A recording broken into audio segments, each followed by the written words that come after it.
In today's episode, I'm going to talk about the 5 reasons to have kids. Some of the things I wish I had heard more when I was in my 20s, and the things that I've learned after having 2 kids under 2, and they're now 3 and 4 years old. So please have a listen.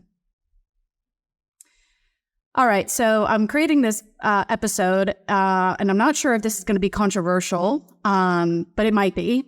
I didn't think that something that is innate, savage, primal, instinctual, the basis of all life as we know it on Earth, to procreate, could be controversial. And yet, I want to say that I'm coming from a place truly of joy, of inspiration, of excitement, and of a high intention that having kids, there are so many amazing reasons to have them. And I know that someone might need to hear this right now. Potentially my younger self would need to hear it. And if this is not something that's resonating for you, turn it off, or maybe just listen to hear a different perspective. I'm not here to argue that there's a right or wrong position. I'm just here to share my 5 reasons to have kids.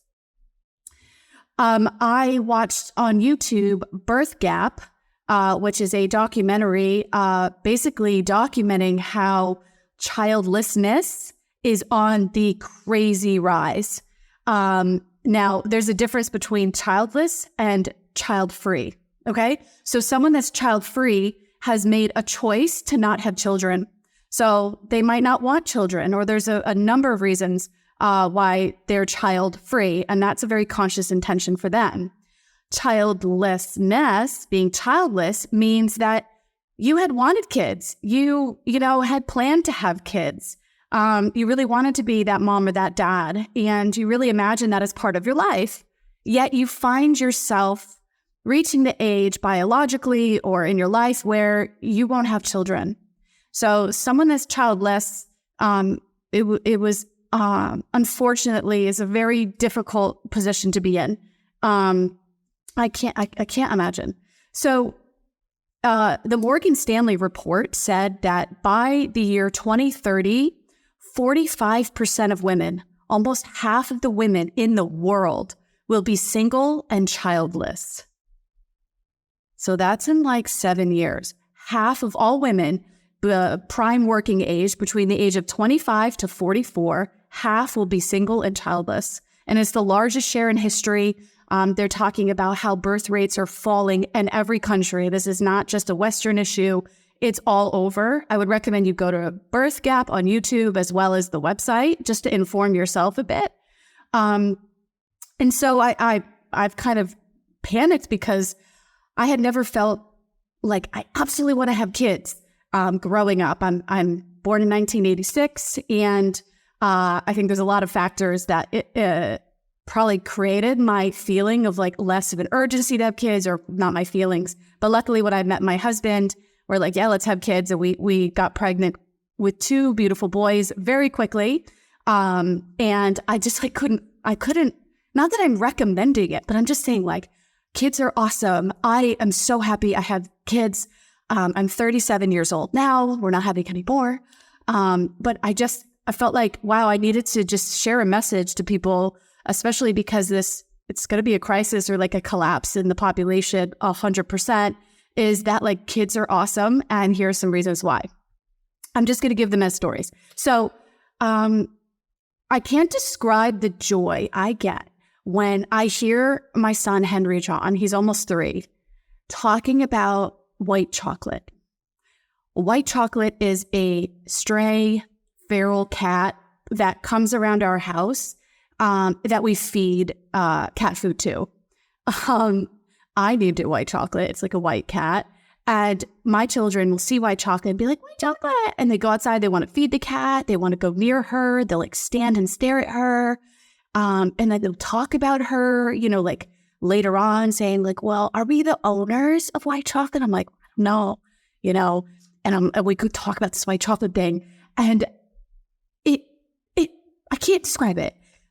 The kids you have, they just are so in the moment with these experiences in life. And as a parent, you get to just have so much fun with them that they will bring out joy inside of you that you didn't even know you had, about like a stray feral cat that comes to your house.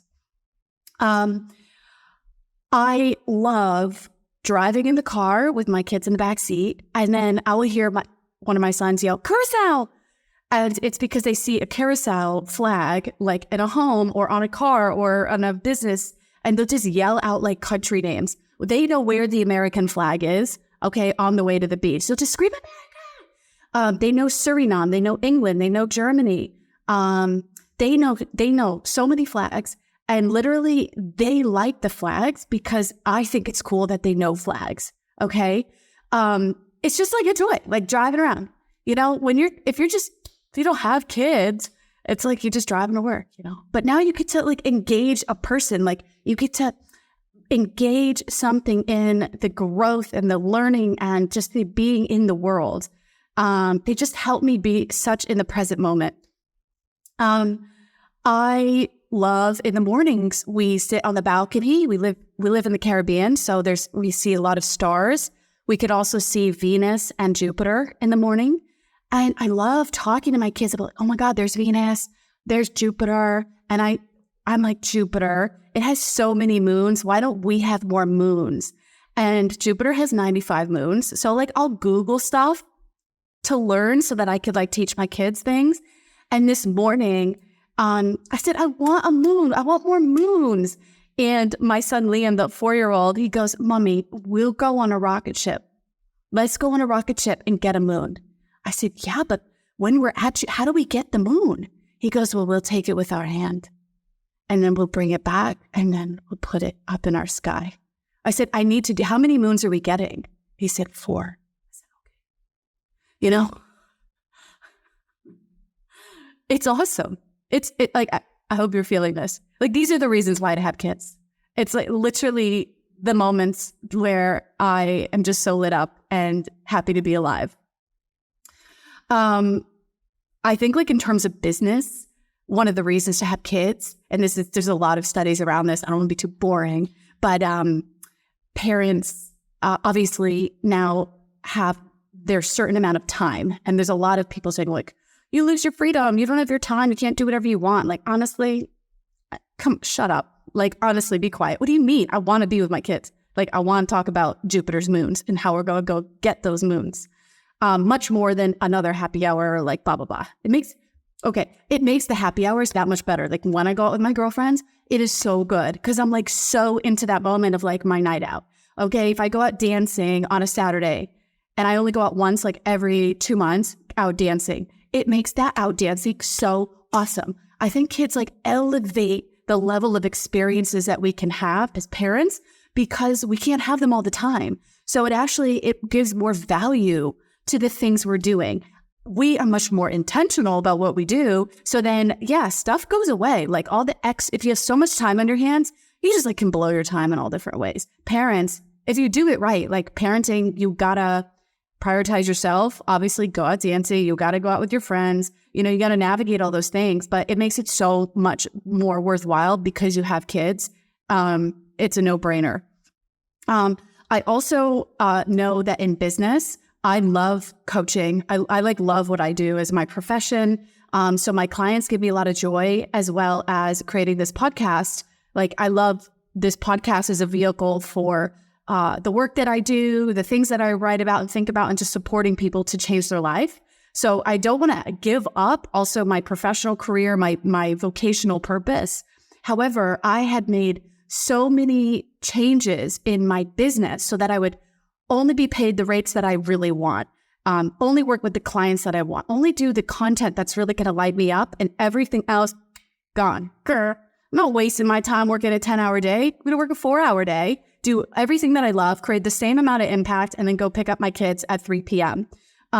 So it's not like this whole mindset that, you know, as a mom, especially all this stuff, it's like, you got to sacrifice your career for this. It's like, oh, no, shut up. Like, just rejig and how you're going to do your profession, or stop being underpaid, or stop being a people pleaser. Like, there's so many reasons why you're where you're at. Your kids are going to, this is the other reason, initiate so much spiritual growth, personal growth, and change if you want.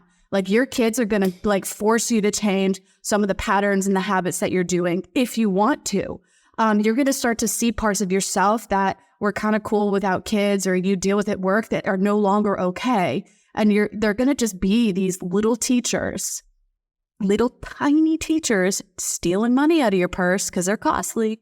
They're going to take all your money, but they're going to give you these spiritual growths, and they're going to cause you to address your anger or address your anxiety, or, whatever it is. It's like, oh my God, like they're the reason, they're the excuse to finally do it.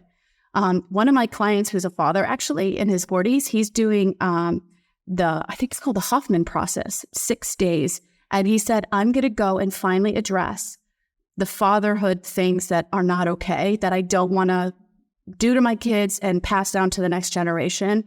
He's a high-level CEO of like a $40 million company. And he said, I need to be a better father. And he's having this huge awakening with his kids to say, I want to be successful in business, but actually I need to be a successful father. Like, how cool? How cool? Okay. And what else? Why you should have kids? Oh, also, your kids are literally, it's the one thing that you can really do in your life for the entirety of someone's life where it has huge impacts on other people. Like, my kids make other people happy. So we had a car mechanic come and fix our flat tire yesterday. And my sons, Liam and Henry, like watched over him. I kept saying space, give the guy space, because they would have been like inside of him as he was changing our tire. But they were watching, they were like swarming around him. The guy was laughing, like putting on the thing, showing them the tools, like engaging the kids. And then when the guy left, my sons were like, bye. They were like crazy saying goodbye to this like guy and the guy was smiling, like beaming, smiling, waving at the kids. And I just felt so happy that my boys were so lovely, but also happy for that guy who had this beautiful exchange with a child. And that's what children do. They're innocent. They're full of wonder and curiosity. And they remind us to be our own inner child. As corny as that sounds, it is what it is. Like our inner child to come out and like just be in the world and bring all of that energy into what we do. I just am so grateful for having children to just help me to remember myself and like repackage myself and like grow myself and also just have a great time. I love my kids. There are so many reasons to have kids. I would highly recommend it if it's something that you want, or maybe you're not sure about. Well, here you go. Here's a good message that they're just awesome. And you can do it. If you can't be a mother or a parent to your own child, then do it with another child. Many children are underloved, have very little one-to-one attention from a loving adult, need guidance, crave emotional support, need a hug, want someone to watch them kick the ball. So go love children, whether they're your own or someone else. I think that one of the best things we can do as humanity is come together for our children. And that's where all this change is going to be coming from. So go have some kids, go love some kids. That's my message for the day. Lots of love. See you on the next episode.